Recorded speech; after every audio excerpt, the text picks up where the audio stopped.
What was the most effective weapon of the Viking Age? It wasn't the fearsome Danish axe or the swift longsword. It was the mind. We picture them as wild, chaotic raiders. This image couldn't be further from the truth. In reality, the Vikings were cunning military strategists who launched a 300-year campaign of shock and awe across Europe. Their success was a masterclass in strategy, founded on unparalleled naval speed, terrifying psychological warfare, and brutally effective battlefield tactics. Far from being a random storm of violence, the Vikings' conquest of Europe was the result of a meticulously executed and evolving military doctrine that exploited their enemies' weaknesses and maximized their own unique strengths.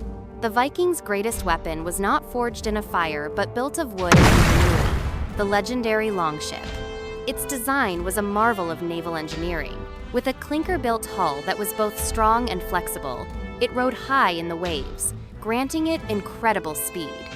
Crucially, its shallow draft meant it needed only a few feet of water to operate. This turned every river in Europe into a Viking highway, allowing them to bypass coastal defenses and strike deep into the heart of unsuspecting kingdoms, attacking settlements that believed themselves safe hundreds of miles from the sea. The psychological impact was devastating.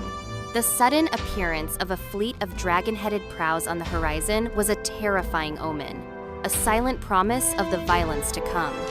This mastery of the seas birthed their signature tactic, hit-and-run warfare.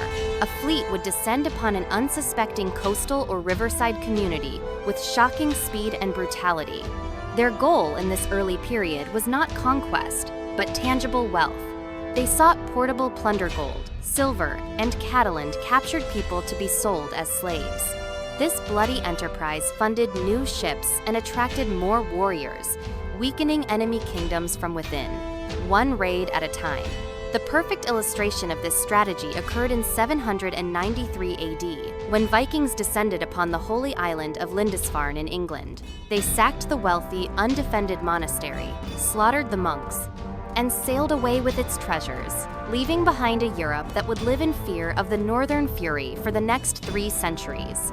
At the heart of Viking land tactics was the skjaldborg, or shield wall. This formation was a testament to their military discipline and effectiveness. Warriors would stand shoulder to shoulder, their large, round shields overlapping to create a near impenetrable barrier. The front rank would often brace their shields against the ground, presenting a solid, almost continuous, wooden and iron face to the enemy. This formidable defense served a dual purpose. It was an exceptional bulwark against cavalry charges, blunting the momentum of mounted warriors, and it offered significant protection from volleys of arrows, spears, and other projectiles. Yet, the shield wall was not purely defensive. It could also act as a slowly advancing offensive juggernaut, pushing inexorably forward, grinding down the enemy lines. Maintaining the integrity of this wall demanded immense discipline and training. Each warrior had to trust their comrades implicitly, holding their position even under intense pressure. A single weak point could cause the entire formation to crumble. The shield wall was famously employed in battles such as the Battle of Stamford Bridge in 1066, where the Anglo-Saxon forces, despite their ultimate victory, faced a disciplined and resilient Viking shield wall. Adding a terrifying dimension to Viking warfare were the legendary berserkers. These warriors would reportedly enter a trance-like fury before and during battle, fighting with a primal ferocity that seemed to defy pain and fear. The exact nature of their state remains a subject of debate, whether it was induced by hallucinogenic substances, extreme battle frenzy, or a form of psychological conditioning. Regardless of its origin, their impact was undeniable. Berserkers often acted as shock troops, charging ahead of the main force. Their role was to break enemy lines, sowing terror and confusion, and disrupting organized resistance. The psychological impact on opposing soldiers was immense. Faced with seemingly unstoppable, animalistic warriors who appeared immune to wounds and fought with unnatural strength, enemy morale would often shatter. The sheer audacity and terrifying demeanor of the berserkers often proved as effective as any weapon. While disciplined formations were crucial, individual prowess and weaponry were also vital to Viking success. Their common weapons included the versatile axe, used for chopping and cleaving, often capable of felling a man or horse with a single blow. The long-bladed spear was effective for thrusting in close quarters and at a distance, while the prestigious sword was a symbol of status and a deadly weapon in skilled hands. The Viking warrior ethos emphasized individual bravery and the desire for glory in battle.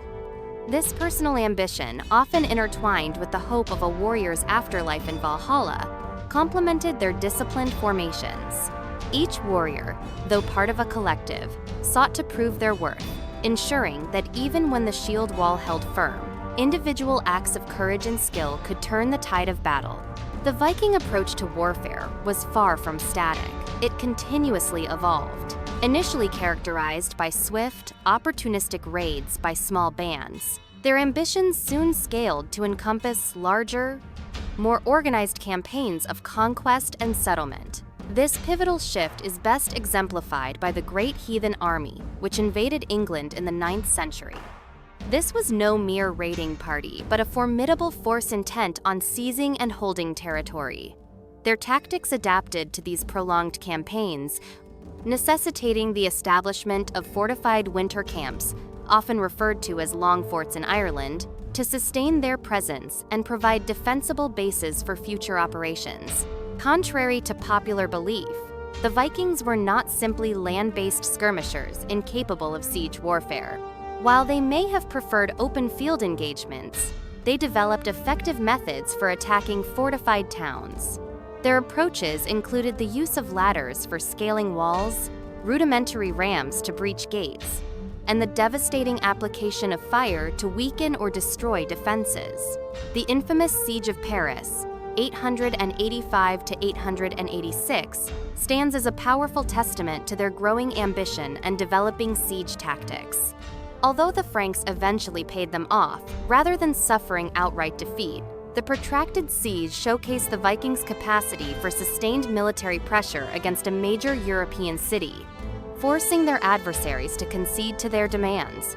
The enduring legacy of Viking battle tactics is a testament to their innovative and brutal efficiency.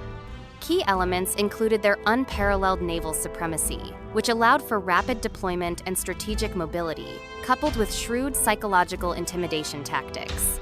The formidable shield wall remained a core defensive and offensive formation, embodying their discipline. Crucially, their ability to adapt and evolve from hit-and-run raiders to organized armies capable of conquest solidified their military might. The Vikings' military success was never solely about brute force. It was underpinned by a sophisticated and terrifyingly effective system of warfare. They combined individual prowess with collective discipline, leveraged terror as a weapon, and demonstrated remarkable strategic flexibility. The Viking Age may have officially ended, but their innovative and relentless approach to battle left an indelible mark on the political and military landscape of Europe. Their campaigns forged new kingdoms, reshaped existing powers, and left behind a legacy that continues to fascinate and, perhaps, even terrify us to this day.